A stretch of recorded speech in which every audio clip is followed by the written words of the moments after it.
طيب ليش اموت بدنا اشياء لو يقولوا لي افعل لي عمليه وندي يونكس ندي كنت واثقه لن ضيق عليه لما انا ديها ولا تأثر بعد نضيق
This is the Global News Podcast from the BBC World Service.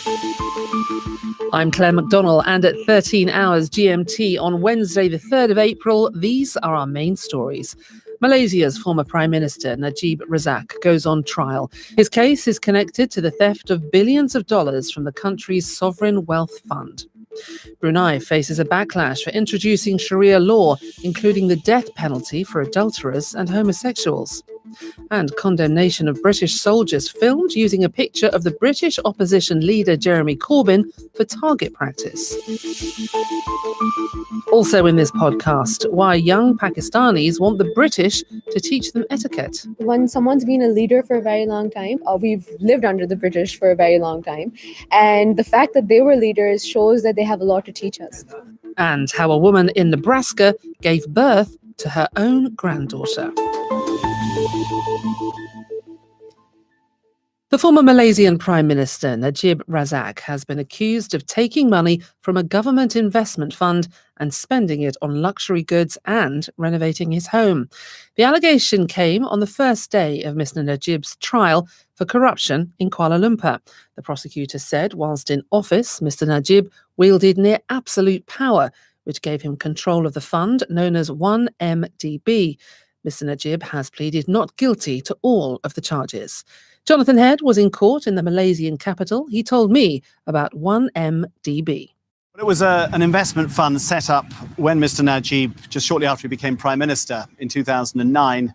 Allegedly, the idea was to tap into foreign international credit markets. There was an awful lot of credit floating around. Interest rates were very low in the aftermath of the financial crisis in 2008. And to borrow those sums and invest in strategic things like energy projects in other countries like Kazakhstan or Mongolia, and essentially become a kind of sovereign wealth fund to make money for Malaysia's future.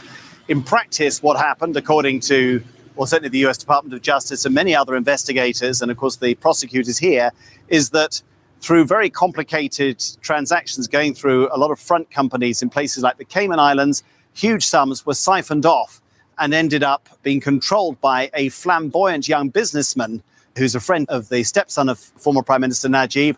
And indeed, some of that money, it's alleged, went into Mr. Najib's own bank account. Those allegations aren't new, but no investigation was ever able to get going while Mr. Najib was in power. But of course, he lost power unexpectedly, the first time the governing party had ever lost power in Malaysia last year, partly because of anger over 1MDB.